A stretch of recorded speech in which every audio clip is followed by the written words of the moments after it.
Olá, boa tarde. O Judiciário brasileiro abriu as portas para representantes do Judiciário das Altas Cortes do BRICS, o bloco formado pelo Brasil, Rússia, Índia, China e África do Sul. O evento realizado pelo Supremo Tribunal Federal promove a troca de experiências sobre tecnologia da informação e inteligência artificial. Esse é apenas um dos destaques do Jornal da Justiça de hoje. Você vai ver também. Na abertura do encontro, o presidente do Supremo Tribunal Federal destacou a necessidade de a Justiça acompanhar a evolução digital. O virtual agora já é real.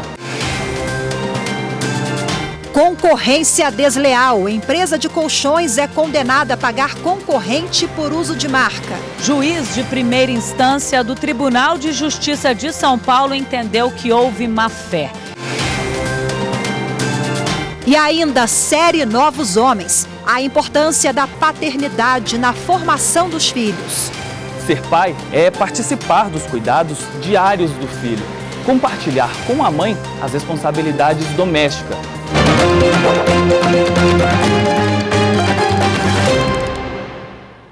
Representantes dos países que compõem o BRICS, Brasil, Rússia, China e África do Sul, se reuniram hoje para discutir a importância do uso da tecnologia no Poder Judiciário. O encontro foi no Tribunal Superior Eleitoral e reuniu membros das Supremas Cortes dessas nações.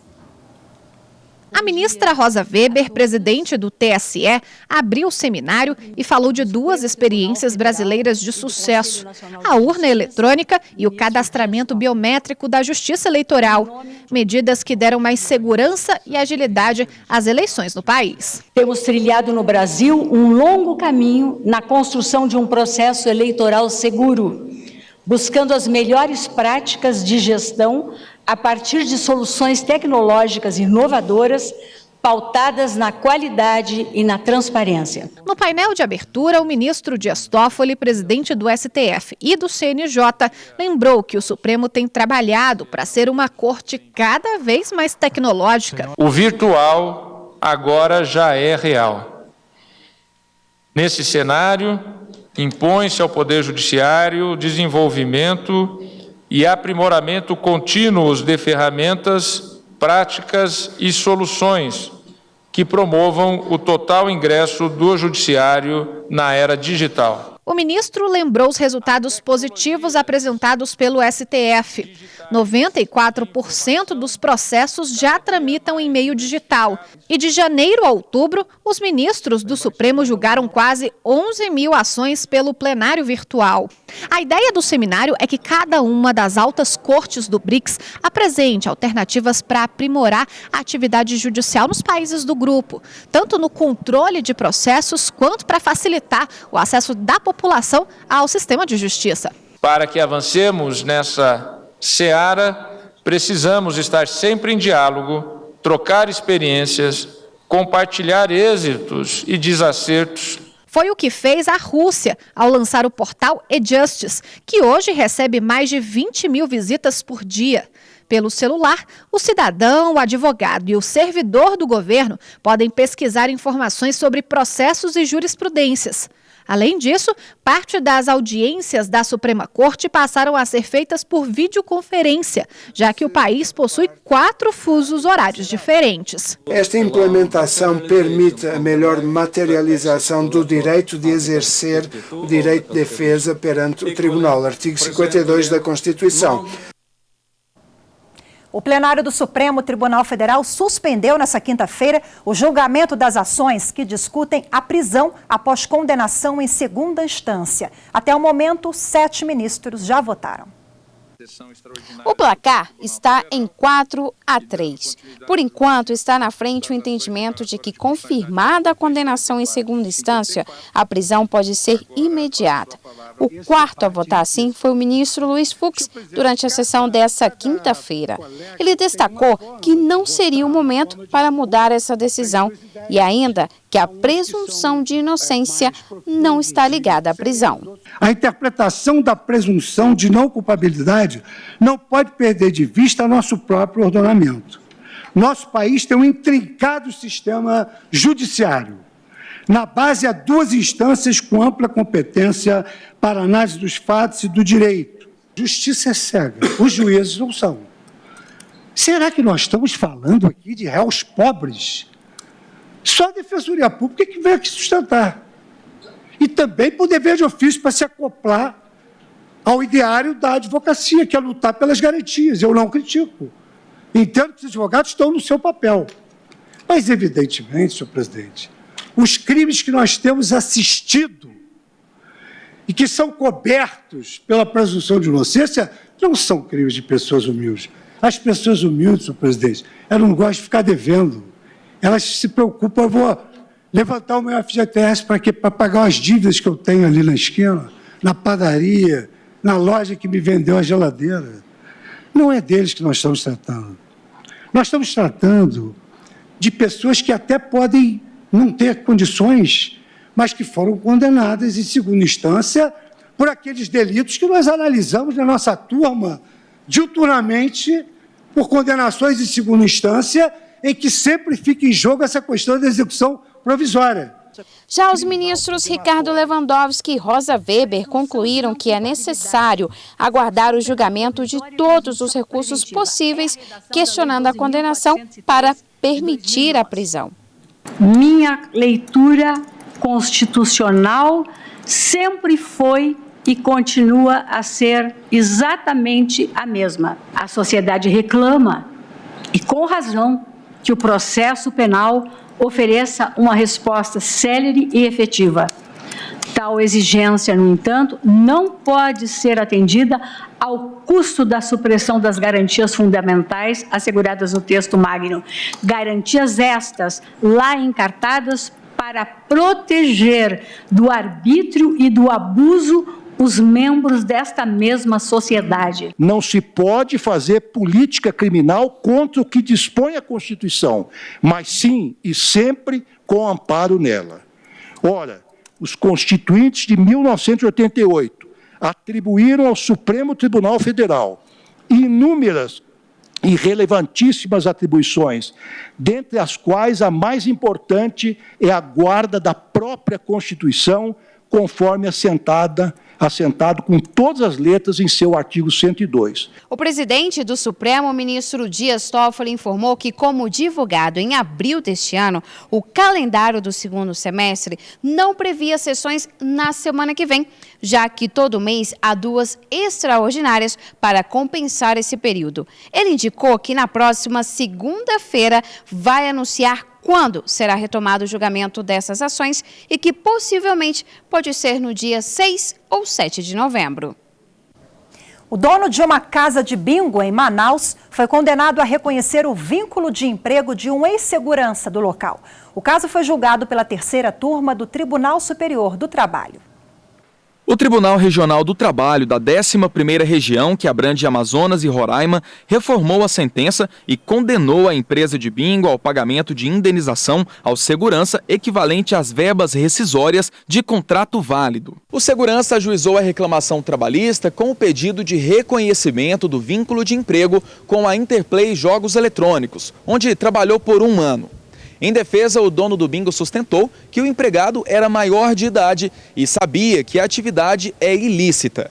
Defendeu ainda que o contrato de trabalho que tem por objeto a exploração do jogo do bingo é nulo e não gera vínculo. O caso chegou ao Tribunal Superior do Trabalho. O relator do recurso na 3ª turma, ministro Agra Belmonte, observou que, de acordo com a jurisprudência do TST, quando a atividade do empregador é ilícita, não há contrato de trabalho.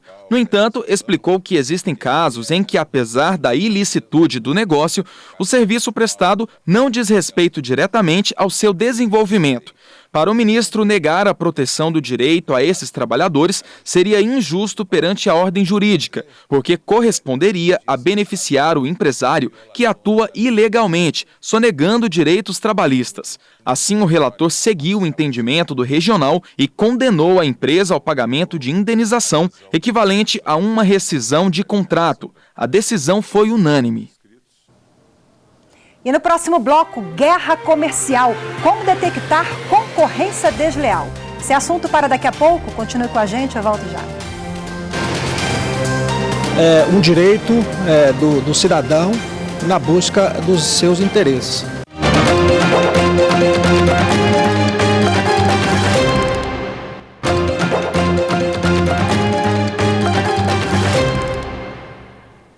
O Superior Tribunal de Justiça restabeleceu indenização de R$10 mil por atraso na entrega de imóvel do programa Minha Casa Minha Vida. O recurso dos compradores contra a decisão do Tribunal Regional Federal da 5ª Região foi analisado pela 3ª turma do STJ. Os ministros discordaram do entendimento do TRF5 de que a indenização não era cabível. No caso analisado, o contrato de compra foi assinado em 2014 e as chaves deveriam ter sido entregues em 2016. Diante do atraso, a construtora, a Caixa Econômica Federal e os compradores fizeram um acordo judicial para a entrega das chaves em 2017. O trato também foi descumprido. Os compradores entraram na justiça e conseguiram a indenização em primeira instância, mas o Tribunal Regional Federal da 5ª Região reformou a sentença. Ao restabelecer a indenização, o STJ considerou que o atraso nesse caso é mais do que um mero aborrecimento. O relator do recurso apresentado pelos compradores, ministro Paulo de Tarso Sanseverino, lembrou que a jurisprudência do STJ de fato não considera dano moral o atraso na entrega das chaves. Mas para o ministro, a situação é diferente entre famílias de baixa renda, para as quais a aquisição da casa própria tem um significado muito mais expressivo em termos de realização pessoal do que para as famílias mais abastadas. Concorrência desleal. Empresa de colchões é condenada a pagar indenização de R$30 mil por ter usado a marca da empresa concorrente como palavra-chave em anúncios e campanhas publicitárias em site de busca. Vamos entender melhor esse caso na reportagem de Manuela Borges. A empresa de colchões lesada recorreu à justiça depois de descobrir que a firma adversária estava tentando atrair novos clientes usando a sua marca como palavra-chave no mecanismo de busca da internet. A concorrente confessou ter usado o nome da competidora em site de pesquisa com a intenção de lucrar financeiramente, muito embora tenha alegado não ter atingido esse objetivo. Mas o juiz de primeira instância do Tribunal de Justiça de São Paulo entendeu que houve má-fé e condenou o pagamento de indenização no valor de R$5 mil e a exclusão da marca como palavra-chave no site de busca. A empresa prejudicada achou pouco e recorreu. Para o desembargador de segunda instância, os danos morais foram ainda maiores, já que o uso da marca alheia sem autorização impactou na venda dos produtos online e deu parecer favorável à majoração parcial da indenização, que saltou de R$5 mil para R$30 mil. A professora de Direito Industrial da Universidade de Brasília explica que os elementos do processo demonstram que a intenção, neste caso, era induzir o consumidor ao erro, o que configura concorrência desleal. Existem práticas que concorrentes adotam que acabam prejudicando isso. Por exemplo, práticas que confundem o meu consumidor, que induzem o meu consumidor a erro, que tem como único objetivo o desmerecimento dos meus concorrentes. Então, eu quero denegrir a imagem do meu concorrente e me aproveitar, talvez, dos benefícios do meu concorrente para associar informações para o meu consumidor. Então, isso pode caracterizar. A advogada afirma que a chamada propaganda comparativa entre produtos que não são semelhantes também configura concorrência desleal. Ou seja, um comerciante pode até equiparar duas mercadorias numa peça publicitária, desde que sejam similares. Propaganda enganosa é mais uma prática ilegal passível de indenização. Não apenas porque lesa o consumidor, mas também porque desequilibra as relações do comércio numa disputa desleal. Darlan dos Reis conta que já foi alvo de inúmeras propagandas enganosas, como é o caso do pacote de dados adquirido da operadora de telefonia. Toda vez que você paga 10 megas, nunca vem 10 megas, vem às vezes 3, 4, no máximo 5, se você ligar lá para reclamar. Aí, como a gente vê isso? Eu sempre vou no provedor e vejo, né, a velocidade, sempre nunca está batendo os 10 megas, como eles falam. Wagner também reclama e diz que as propagandas enganosas estão em toda parte. Se você parar para procurar onde tem um erro, você encontra constantemente. E você vai no mercado à noite, você vê, porque a promoção acabou ontem, porque a repositora não... Sempre eles estão as desculpas, e essas desculpas não podem ser aceitas.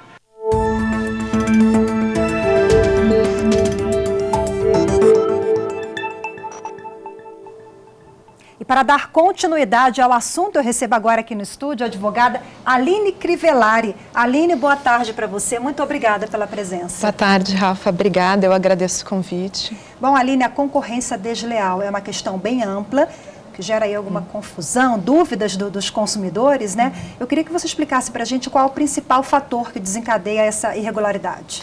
Tá. Então, Rafa, te explicando rapidamente como que se configura a concorrência desleal. Ela vem prevista na Lei da Proteção Industrial, a propriedade industrial, mas ela vem prevista em 14 hipóteses bem gerais, bem abrangentes. Então, realmente, quando surgem os casos concretos, dotados de diversas particularidades, especificidades, realmente há muita dúvida sobre o enquadramento, a configuração de uma concorrência desleal. De um modo geral, ela ocorre quando, naquela disputa pelo mercado consumidor, um concorrente, ele ultrapassa os limites legais, os limites éticos, os bons usos e costumes, as boas práticas aceitas no ambiente concorrencial e acaba prejudicando um concorrente. E assim, tem esse detalhe que é a potencialidade de causar um prejuízo específico a um concorrente. O professor Fábio Leal Coelho, ele até direciona a questão para os meios que são empregados na concorrência, né? Porque concorrer é normal pelo mercado consumidor, mas na concorrência desleal especificamente, você emprega meios inidôneos, né? A Convenção de Paris, ela traz 3 grandes grupos de situações em que se enquadram as hipóteses de concorrência desleal. Uma é a indução à confusão sobre produtos, serviços, sobre estabelecimentos. A segunda é aquela situação em que induz o consumidor a efetivo erro. E uma terceira é a que gera denegrição da imagem, do conceito de um concorrente. Então, esses são os 3 grupos. O enquadramento de uma conduta na concorrência desleal, ele realmente é complexo, traz diversos níveis de complexidade, mas uma primeira seria essa caracterização de uma potencialidade realmente de confusão no consumidor. Mas aquilo seria suficiente realmente para confundir o consumidor em relação a 2 produtos? Então, tem várias questões envolvidas, essa é uma delas. Não é necessário ter um dolo específico para prejudicar o consumidor, basta a culpa. E não é necessário, inclusive, a efetivação dos prejuízos. Agora, doutora Aline, a concorrência desleal, ela é diferente da livre concorrência, porque a gente estava falando aqui da concorrência que, dependendo do caso, é até importante para o consumidor também. Claro. Né? Quando essas empresas concorrem dentro da lei, né? Dos princípios razoáveis. Sim. Mas qual é a diferença básica entre a livre concorrência e a concorrência desleal? A concorrência leal e a livre concorrência, ambas estão inseridas em regimes jurídicos de proteção à concorrência, porém são regimes diversos. A concorrência leal e o crime de concorrência desleal, eles estão inseridos na Lei de Proteção à Propriedade Industrial e lá você extrai nitidamente que a proteção é para o concorrente, é do interesse particular em não ser afetado por atos de um outro concorrente voltados a te prejudicar, a desviar a sua clientela para o outro concorrente. Então, trata de uma lide privada. No caso da livre concorrência, ela é, na verdade, um princípio constitucional, um princípio da ordem econômica constitucional, que direciona o ordenamento jurídico como um todo, mas principalmente a Lei Antitruste, a Lei 12.529 de 2011, que é a lei que trata das infrações à ordem econômica. E ela é voltada a coibir o abuso de poder econômico. O professor Calixto Salimão Filho, ele até explica essa questão de grande diferença entre os âmbitos de proteção da concorrência leal e da livre concorrência, é que no caso da livre concorrência, aí a gente traz para o antitruste, para a proteção contra as infrações à ordem econômica, econômica, é que ali tem o fator do abuso de poder econômico. E você atinge não apenas um concorrente específico, você atinge o ambiente concorrencial como um todo, a estrutura de mercado. Então, essas são as grandes diferenças. A concorrência leal, ela é protegida no âmbito tanto judicial, civil, onde você obtém a reparação pelos danos causados, e ela é combatida, reprimida no âmbito penal, judiciário também. As infrações à ordem econômica, não. Elas são combatidas no âmbito da esfera administrativa. O nosso órgão antitruste brasileiro é o Conselho Administrativo de Defesa Econômica, e alguns casos de infração à ordem econômica caracterizam crimes também, e aí você tem o judiciário, onde você pode amparar a repressão a essas práticas. Doutora Aline Crivellari, mais uma vez, obrigada pela participação. Boa tarde. Obrigada, boa tarde. E você vai ver no próximo bloco a importância da família no combate à masculinidade tóxica. Eu volto em instantes, não saia daí. A justiça ela tem que ser a base da igualdade, justiça para todos, igualdade para todos.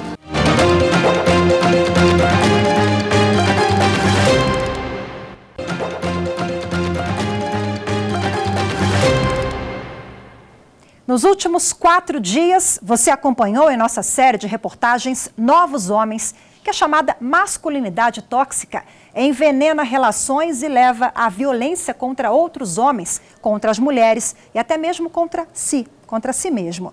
Hoje, na última reportagem da série, você vai ver que o antídoto para esse mal pode estar dentro de casa, na infância.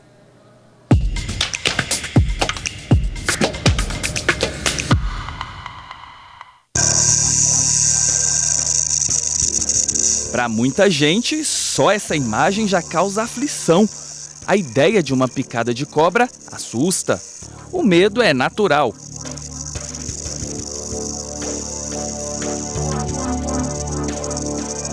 Para alguns tipos de toxinas, a ciência evoluiu e desenvolveu soros que as deixam menos letal. Hoje, ganha espaço a busca pela cura para outro tipo de veneno, a masculinidade tóxica.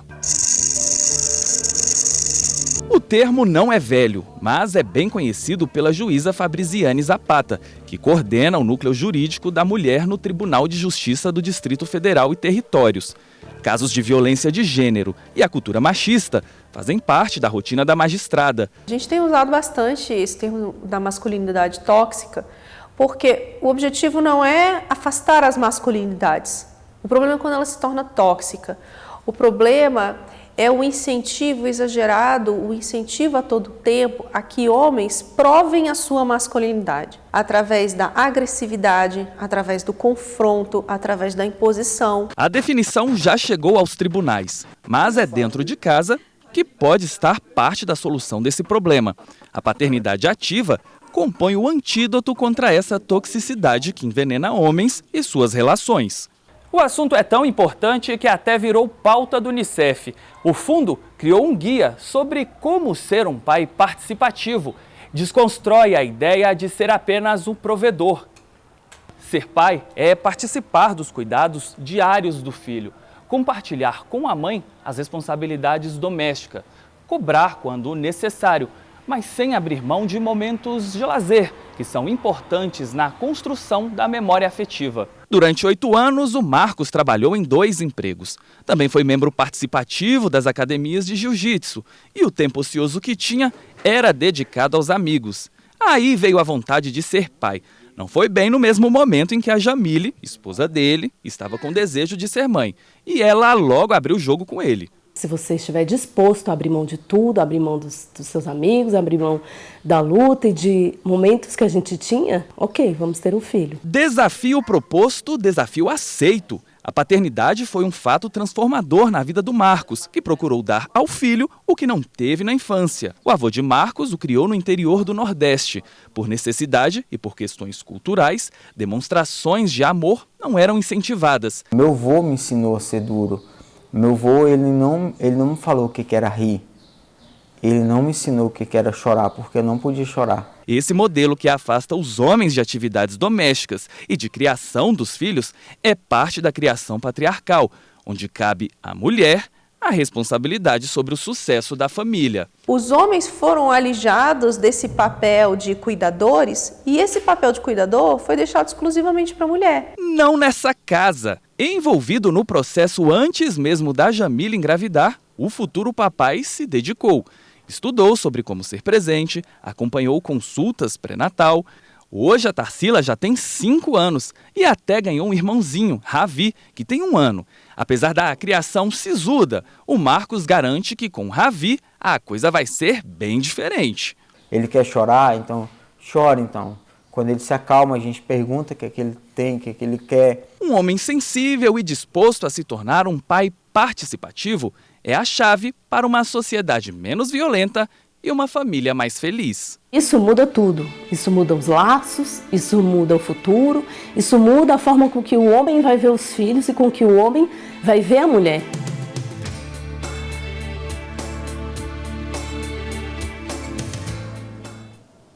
E agora eu tenho um convite para você. Participe do Jornal da Justiça. Se você tem alguma sugestão de reportagem, manda para a gente. Anote aí o nosso número.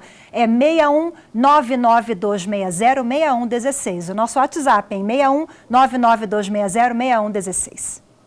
E a gente fica por aqui. Você acompanha agora o programa Arquivo Justiça. Uma ótima tarde para você, excelente fim de semana e até segunda.